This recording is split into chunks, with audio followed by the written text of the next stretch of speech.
Hello again and welcome back to Thread Sketching in Action, the series where a new idea or design for thread sketching, thread painting or free motion stitching is presented every 2 weeks.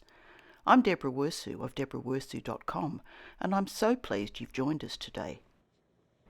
This week I decided to do something that is perhaps a little more traditional than my normal work, using a simple fused applique technique, which, as you can see, I've pre-prepared for this demonstration.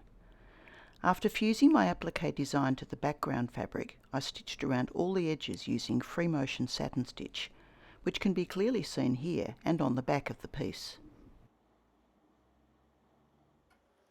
With applique designs, your choice of filler stitch for the negative space is almost unlimited, but I chose to reflect the idea of the Maidenhair fern with its delicate fronds of tiny leaves. For me, this satisfies my need for thread sketching, and the smaller soft-coloured stitching complements the bold, more stylised design of the applique.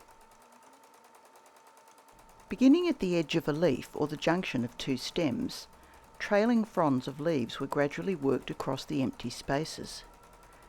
As the stitching progresses, you'll notice that I don't fill every space with stitching, as I really did want the background to represent the look of a maidenhair fern.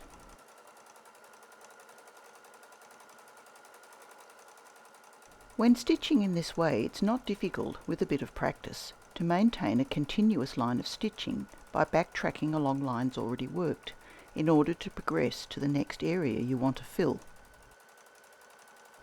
And while I'm working, I always like to keep an eye on how the background stitching is blending with the main design.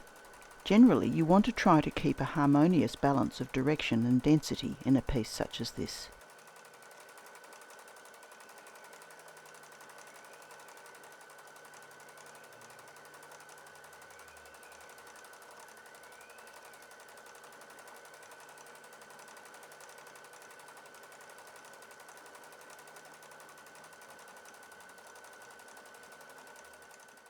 Once you've worked one area to your satisfaction, simply stop stitching and move to a new starting point.